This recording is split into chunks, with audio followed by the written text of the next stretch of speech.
नमस्कार मित्रांनो. महाराष्ट्र राज्य सरकारी कर्मचाऱ्यांसाठी एक अत्यंत महत्त्वाची आणि आनंदाची बातमी आहे. गेल्या अनेक दिवसांपासून सर्व कर्मचारी महागाई भत्त्याच्या म्हणजेच डीएच्या वाढीव थकबाकीची वाट पाहत होते. अखेर या थकबाकीबाबत शासनाने अत्यंत महत्त्वाचा निर्णय घेतला आहे. हा व्हिडिओ शेवटपर्यंत पहा, कारण यामध्ये आपण थकबाकीचे संपूर्ण गणित समजून घेणार आहोत. डीए वाढीची माहिती. मित्रांनो, राज्य सरकारने फेब्रुवारी 2026 मध्ये महागाई भत्त्यात 3% वाढ जाहीर केली होती. यामुळे आता राज्याच्या कर्मचाऱ्यांचा एकूण महागाई भत्ता 55% वाढून 58% झाला आहे. विशेष म्हणजे ही वाढ 1 जुलै 2025 पासून लागू करण्यात आली आहे. याचाच अर्थ असा की जुलै 2025 पासून आजपर्यंतचा वाढीव पगार तुम्हाला थकबाकीच्या स्वरूपात मिळणार आहे. थकबाकी कधी मिळणार? आता सर्वात महत्त्वाचा प्रश्न, ही थकबाकी नेमकी कधी मिळणार?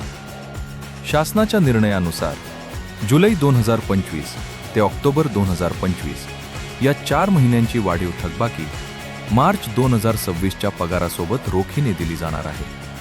हा पगार एप्रिल महिन्याच्या सुरुवातीला तुमच्या खात्यात जमा होईल. गुढीपाडव्याच्या शुभ मुहूर्तावर कर्मचाऱ्यांच्या खिशात ही वाढीव रक्कम टाकण्याचे नियोजन सरकारने केले आहे. थकबाकीचे गणित. हे गणित आपण एका साध्या उदाहरणाने समजून घेऊया. समजा तुमचा मूळ पगार 30,000 रुपये आहे, तर 3% वाढीनुसार तुमची मासिक पगार वाढ 900 रुपये होते. आता तुम्हाला पहिल्या हप्त्यात 4 महिन्यांची थकबाकी मिळणार आहे. म्हणजेच 900 गुणिले 4 एकूण 3,600 रुपये थकबाकी तुम्हाला मार्चच्या पगारासोबत मिळेल.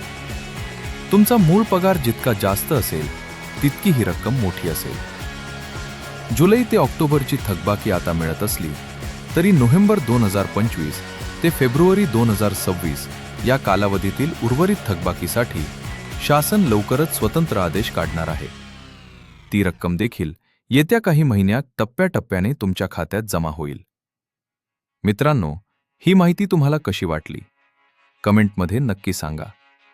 जर तुम्हाला तुमच्या पे लेवलनुसार नेमकी किती रक्कम मिळणार आहे हे जाणून घ्यायचे असेल तर तुमचा मूळ पगार कमेंट करा. हा व्हिडिओ आपल्या इतर कर्मचारी मित्रांना शेअर करायला विसरू नका. धन्यवाद.